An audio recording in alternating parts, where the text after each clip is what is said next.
भी सुरक्षित नहीं है। मोदी जी ने 11 साल जो हमें सुरक्षा की गारंटी के नाम पे वोट लिया और ये बात कही कि हमारी सरकार अगर एनडीए की आई तो हम शहादत नहीं होने देंगे, हिंदुस्तान सुरक्षित होगा। और 26 लोगों की, रुको यार, कर रहे हो मोदी। सबसे पहले तो मैं आपको धन्यवाद दूंगा कि आपने सदन के अंदर आज पहलगाम हमले के बाद ऑपरेशन सिंदूर पे जो चर्चा रखी और हमें बोलने का अवसर दिया। जिस तरह का वाद विवाद चल रहा था ये अच्छी बात नहीं है, इस तरह के शब्दों का प्रयोग। हाँ, और 5 दिन लगातार सदन बाधित रहा, पूरा देश देख रहा है। उसके क्या कारण थे? अगर यही होना था ये तो पहले ही दिन हो जाता, फिर 5 दिन बाधित क्यों रहता सदन? पूरे देश का जवान, किसान, हर व्यक्ति हमसे जवाब मांग रहा है कि आप दिल्ली हो, हमारा मामला उठाया कि नहीं उठाया, बेरोजगारी का मामला उठाया, किसान का उठाया, जवान का। निश्चित रूप से मैं आपको धन्यवाद दूंगा, अध्यक्ष जी को और हमारे पक्ष विपक्ष सबको, कि आखिर सदन ऑर्डर के अंदर आया और आज इस महत्वपूर्ण विषय पे ऑपरेशन सिंदूर, जिसको लेके हर भारतीय के मन के अंदर ये था कि ऑपरेशन सिंदूर के बारे में खुली चर्चा होनी चाहिए। आज सदन के विद्वान सदस्यों ने अपनी अपनी बात रखी। सभापति महोदय, निश्चित रूप से 26 लोगों की 22 अप्रैल 2025 को जो पहलगाम में धर्म पूछ के हत्या की, वो निंदनीय कृत्य था। और उस पल जिसने भी टेलीविजन पे, सोशल मीडिया पे इस खबर को देखा, हर घर के अंदर रुदन था। बच्चे, महिलाएं, बूढ़े सब एक ही बात कह रहे थे कि बहुत गलत हुआ, हम आज भी सुरक्षित नहीं हैं। मोदी जी ने 11 साल जो हमें सुरक्षा की गारंटी के नाम पे वोट लिया और ये बात कही कि हमारी सरकार अगर एनडीए की आई तो हम शहादत नहीं होने देंगे, हिंदुस्तान सुरक्षित होगा। और 26 लोगों की, रुको यार, कर रहे हो, रुको तो एक बार, बोलो बोलो। जिस तरह सभापति चुप कराइए इनको। जिस तरह 26 लोगों की निर्मम हत्या की, जिन महिलाओं के सामने, जिनकी नई नई शादी हुई, उनके पति की हत्या की, बच्चों की, महिलाओं की, और ये घृणित करते पाकिस्तान द्वारा जिन आतंकवादियों को पनाह दी जाती है, जिस आतंकवाद का पोषण पाकिस्तान कर रहा है, और उसके आतंकवादियों द्वारा पहलगाम के अंदर ये दहशतगर्दी की गई। दुर्भाग्य से हमारे सिस्टम के अंदर भी कोई चूक रही होगी सभापति महोदय, कि अंतर्राष्ट्रीय सीमा पे पहलगाम नहीं है, लेकिन वहां तक ये आतंकी कैसे पहुंचे? क्या अपना खुफिया तंत्र इतना कमजोर हो गया? और वहां इतनी संख्या में अगर पहलगाम के अंदर पर्यटक आते हैं तो सुरक्षा के क्या इंतजाम आपके थे? आप 10, 15, 20 लोग लगा सकते हो। और हमला होने के बाद कितनी देर बाद लोग वहां पहुंचे, स्थानीय लोगों ने मदद करी, आपके मिलिट्री के लोग बहुत लेट पहुंचे। ये निश्चित रूप से बहुत बड़ा दुर्भाग्य था। पूरा देश उस दिन रोया था और मोदी जी को बार बार यही कह रहा था कि अब कब जगोगे, कब उठोगे?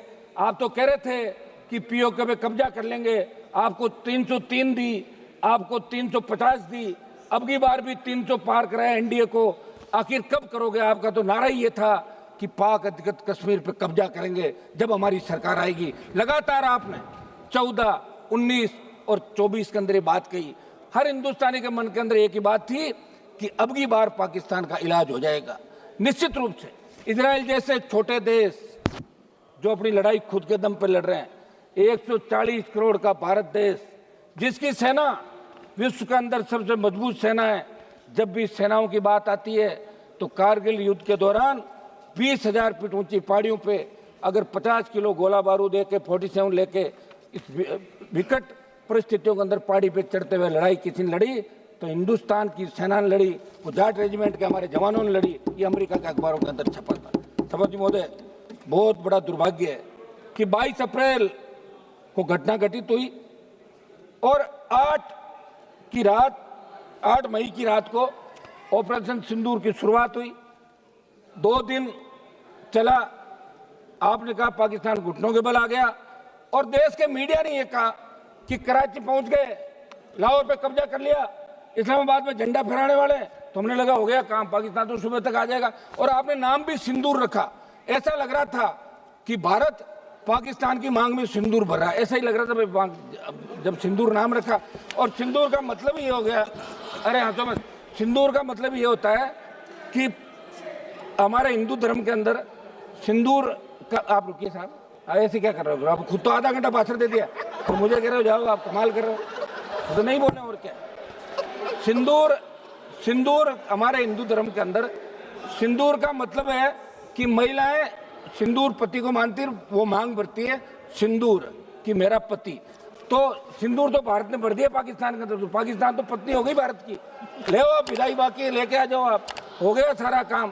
तो मेरा सभापति जी एक ये था कि अपन इस सदन के अंदर चर्चा कराएं, सारी बातें, वाद विवाद, हंसी मजाक भी चली, आरोप प्रत्यारोप भी चले। लेकिन जिस तरह का आरोप, अब तो आप सभापति की चेयर पे बैठे हैं, आपके पूरे आरोप शायद इन्होंने सुने नहीं, मैंने सुन लिए थे, समझ लिए थे, मैं वापस नहीं बताऊंगा जो आपने क्या कहा था। सभापति जी, जो दुर्भाग्य था कि आतंकवाद कोई नया नहीं है हिंदुस्तान के अंदर, पहले भी लगातार, चाहे कांग्रेस की सरकार रही, चाहे बीजेपी की सरकार रही, आतंकी तो लोकसभा के अंदर घुस गए थे। लोकसभा के अंदर अगर थोड़ा सा आगे आ जाते और हमारे उस समय वो लोकसभा के जो पार्लियामेंट सिक्योरिटी के जवान सादत नहीं देते, तो कितने एमपी मारे जाते। उससे पहले भी लोकसभा, क्या हो गया? बोलने दो ना, दो एक मिनट बोलने दो। अभी अभी है कुछ। एक तो मेरी बात सुनो, 10:30 11 बजे बुलवा रहे हो आप, ठीक है, खबर तो अखबार में छपनी नहीं, ये तो तय है, सिर्फ सोशल मीडिया से काम निकलेगा। और हम ये बैठे हैं, इसका मतलब हम मजबूत लोग हैं जो सेना के सम्मान के अंदर रात को 12 बजे भी हाउस के अंदर बैठे हैं। हाउस में अभी 150 से ज्यादा संख्या नहीं होगी सांसदों की, लेकिन हम सेना के सम्मान के लिए यहाँ बैठे।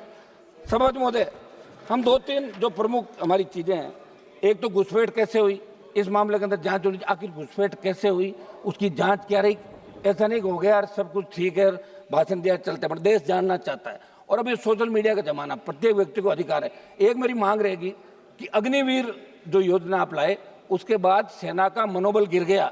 मेरी मांग रहेगी, आप मिनिस्टर लोग बैठे यहाँ पे, इस अग्निवीर को समाप्त करें, क्योंकि अगली बार अगर कोई बात हो गई तो फिर मैं सही कह रहा हूँ, मैं तो हमेशा, आपको पता ही नहीं है आप कौन से सेना में जाते हो।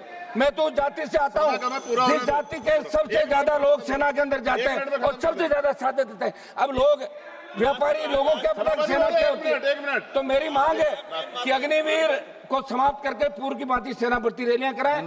और इसके अंदर जब प्रधानमंत्री जवाब दे तो सिंदूर क्यों नाम रखा, सिंदूर कहां भरा, इस बात का भी पूरा प्रधानमंत्री के जवाब के अंदर धन्यवाद। हम सब सेना को सैल्यूट करते हैं।